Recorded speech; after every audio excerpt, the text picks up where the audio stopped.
មនុស្សគ្រប់រូបដែលរស់នៅលើលោកយើងនេះតែងតែចង់បាននៅសេចក្តីសុខសន្តិភាពនិងសុភមង្គល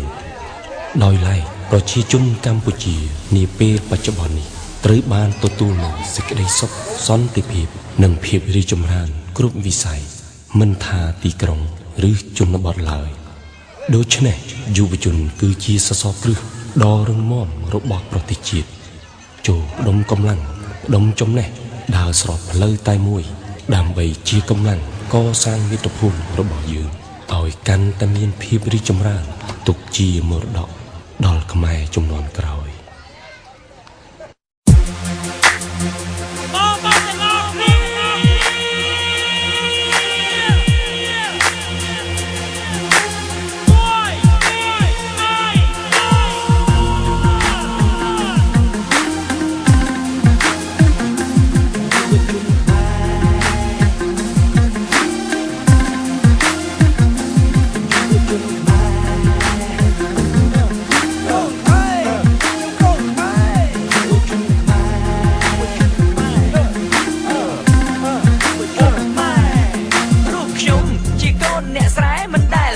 ភាពហឺហាស្គាល់តែស្រែចំការគោក្របីធ្វើការប្រឹងកម្លាំងកាប់កោលីសៃរត់ថ្ងៃបើមិនរែកដីក៏ទៅជួស្រែតែមិនធ្វើវាអត់អីធ្វើ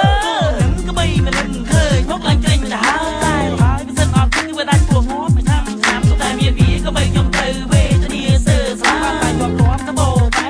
បែបលេសាតែវីដើមខ្ញុំលចង់ពុំមានណាគាត់នឹងថាខ្ញុំអត់ងាខោចៅចងហើយយាយតាស្រឡាញ់អស់តោះក្មុំសុខសែលោកស្ដាយចំរោវាថ្ងៃណាលួនិយាយទៅវាដូចជាខ្ញុំនឹងវាអួតរស់តែវាជាការពេអូសំណាងមែនបានកាត់ជាអ្នកស្រែសំណាងមែនបានកាត់ជាកូនខ្មែរសំណាងតែខ្ញុំស្រែតែសង្ហាខ្ញុំស្រែតែសង្ហាកាលីខ្ញុំគឺកាលីស្រងស្រែហើយរ៉េបខ្ញុំឯងក៏រ៉េបបែកខ្មែរជាអ្នកស្រែត្រកខ្មែរដូចតែគ្នា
ភាពហឺហាស្គាល់តែស្រែចំការគោក្របីធ្វើការប្រឹងកម្លាំងកាប់កោលលីសៃរត់ថ្ងៃបើមិនរែកដីក៏ទៅជួស្រែតែមិនធ្វើវាអត់អីធ្វើ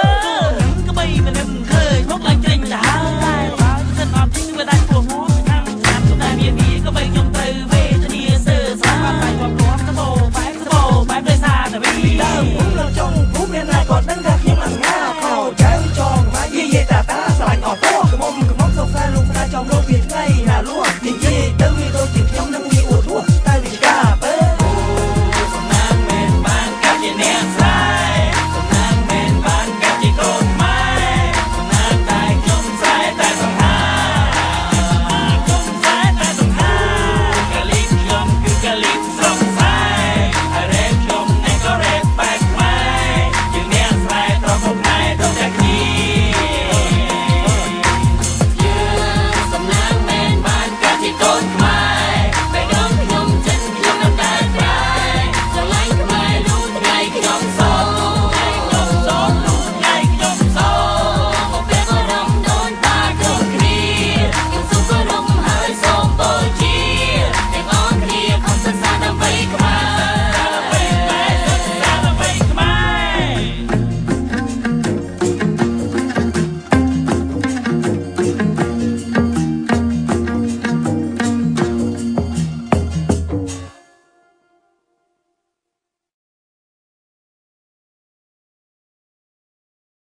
ตัวโยม